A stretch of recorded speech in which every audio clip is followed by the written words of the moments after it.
Hi, I'm Scott from Blue Lab, and today we're going to show you how to calibrate your pulse to the maximum water holding capacity. Before we start our calibration, we need to select a good representative sample of all of our plants. This has to be a minimum of 2 plants, but can be up to 5 plants. Step 1, we're going to fill up our plants until they're saturated.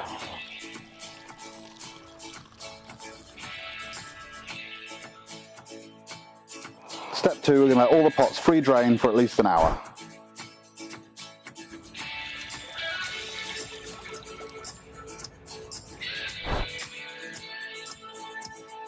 Once the plants have been saturated and allowed to free drain, you're now ready to calibrate to your maximum water holding capacity. Now we're going to calibrate our pulse. Step 1, we're going to set up our app. To start our calibration, simply select the burger menu in the top left corner, click on Calibrated Media, and here you can see all the calibrations you've made previously. Down the bottom right corner there's a plus button. If you touch that, you'll see some helpful informationals explaining what we're going to do as part of the media calibration, explaining what water holding capacity is and why we're using it, and instructional that tells you exactly what the process of calibration is going to be and how long it's going to take. The next stage is to choose a name for your calibration. So I'll call this Blueberry 1. Then you need to select your media. We're using a normal potting mix, so I'll just select a mixed media. Step 2, we're going to start measuring our selected pots. When you're taking your measurements in your calibration, you want to take them at the same depth that you will normally be using when you're using the device. So because we're using 2 plants, we're going to take 3 measurements per plant for a total of 6 measurements.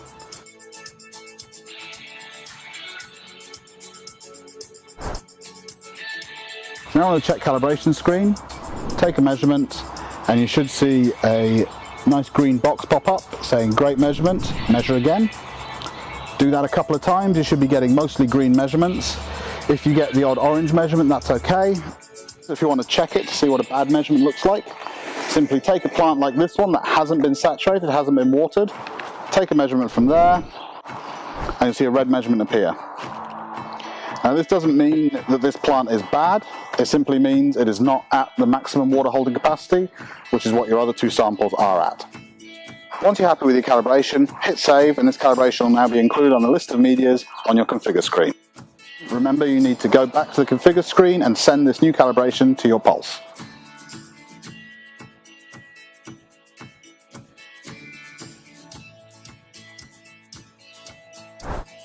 In summary, to create a custom calibration, simply select 2 to 5 plants, saturate these, leave them to free drain for at least an hour, go to your app, select Calibrated Media, follow the instructions taking 3 measurements per plant, check your calibration and hit save. A few tips and tricks. When you're selecting your 2 to 5 plants, remember to select your best plants. So when you're taking your measurements during your calibration, always measure in the same position that you'll be measuring in real life when you're not calibrating. If you get a measurement that you don't like or you think is wrong, you can always hit the discard and restart and start the calibration from the start. And if ever you've got any doubts, you can just hit the back button and see all the helpful tips that we have at the start of the calibration process. That's all, good luck and happy calibrating.